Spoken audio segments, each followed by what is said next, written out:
Hey guys, in this video we're going to be talking about the different types of ways that you can separate and compartmentalize your gear, specifically compression sacks, compression bags, dry bags, and stuff sacks.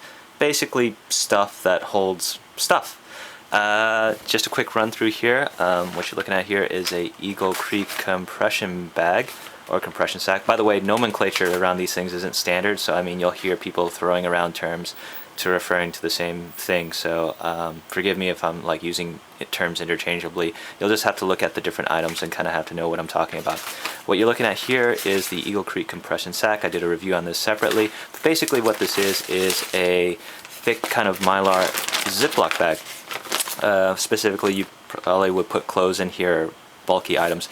You'd seal off the top and then roll the air out of it, and there's a one-way air vent here at the bottom, and air comes out but it can't go in, and then you're supposed to save room on your clothing. It's just supposed to help you compress everything inside of it, so it's pretty good. Also, a good thing is if you get the smaller size ones, like here you have a smaller size one, even though it's a little bit small, sometimes these come as a little extra bonus to the larger size bag.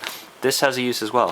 What you could do is you could put like your fragile items in here. For example, documents. If you want to put your, say, plane tickets, travel itineraries, cash, passport, things that are made out of paper that you don't want to get wet or hurt, kind of wrinkled or anything like that. Just put it in here, seal off all the air, and then you could just leave it in your bag and not have to worry about your bag getting soaked and the documents getting wrecked. So that's just another thing you can do with those. Pull these out of the way, and then you have your standard stuff sack. Pretty much all of these bags are made of a durable nylon material, so they're supposed to be waterproof, and basically all of them pretty much you could put things like, say, wet clothes, like your wet laundry if it hasn't dried yet, or if you've gone hiking and you want to put your muddy boots inside of this bag and not dirty up the rest of the items in your pack. These are really great, really useful. Alternatively, I have some friends who, they don't like backpacks with a lot of pockets. They just like to organize their gear differently, and what they'll do is they'll get a bag that's, just using this Deuter as an example here, they'll get a pack that's a top loader, which is basically just one big sack, and it'll be just one main compartment with not a lot of pockets on the outside. And what they'll do is they'll separate all their gear into different sacks, and then they'll throw it in this main compartment, and the sacks will be color coordinated and labeled with permanent marker, so then they could just reach in here and pull out whatever sack it is that they need and then get to the items that they want. So that's just another way to organize your gear. Stuff sacks are pretty common. They're fairly inexpensive. They run around between $5 to $10 depending on the size and if it's a name brand or just a generic term, but they're all pretty much the same. I haven't really found any differences between them. This one just happens to be from REI. They tend to have a haul loop at the bottom,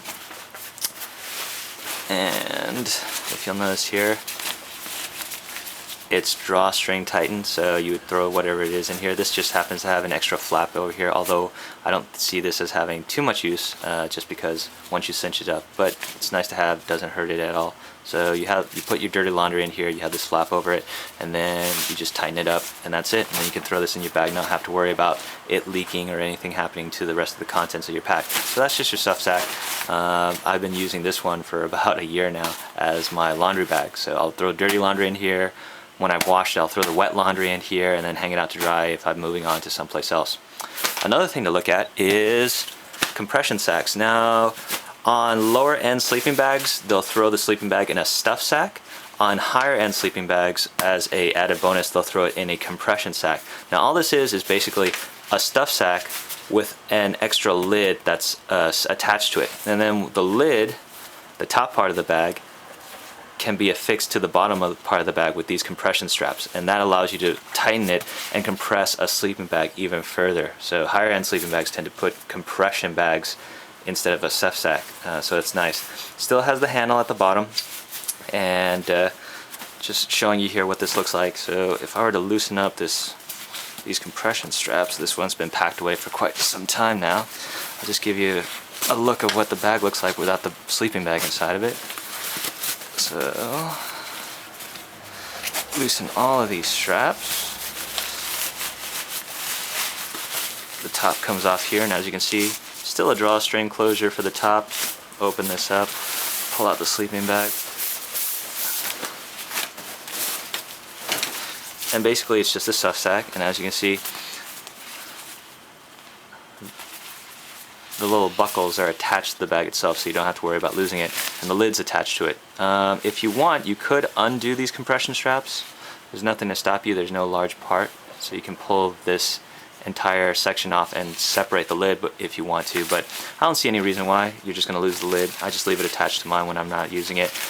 If you have a choice between a stuff sack and a compression sack, I probably would spend the extra money. These run around $15 to $20 depending on the size that you want. They go as low as 12 if you get the smaller size ones, but if you haven't bought any of these yet, I'd probably go for the compression sack and just have the extra capability of being able to compress your gear even more.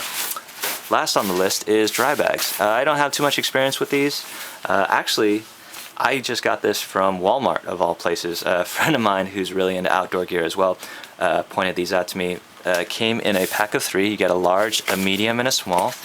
And this is what the package looks like. And this costs about, for the pack of 3, about $10, which was amazing to me because if you go to most outdoor stores, just one dry bag will cost you $15 to $20. And basically the idea between a dry bag is it's just like a stuff sack, same waterproof nylon material, but instead of a drawstring closure, what you do is, say I were to put wet clothes in here, I have this closure and I roll up the top at least 3 times according to the instructions. I would probably roll it 4 or 5 just to be safe, and then once it's rolled up I fix this clasp and it's waterproof. I don't know how good this is. I'm a bit leery of the fact that I got 3 for $10, so I'm not going to put anything vital like a camera in here, but I'm going to try it out and see how it goes. If it doesn't work out, I'll annotate the video, or if it does work out well, I'll just leave a little note within the video saying that this works great. But the idea behind this is it's fully waterproof, so you're not, if you're really worried about moisture getting in or out of the bag, you might want to check out dry bags. They're a little bit more expensive than compression sacks or stuff sacks, but if you really want that extra little bit of water resistance, you might want to check these out. So that's something to look forward to. It won't compress gear as well as a compression sack, but it's still really good, plus you have the added water resistance. So those are my little reviews between stuff sacks, compression bags, dry bags, and whatever bags. Thanks for watching, guys, and hope this was helpful for you, and have a great day.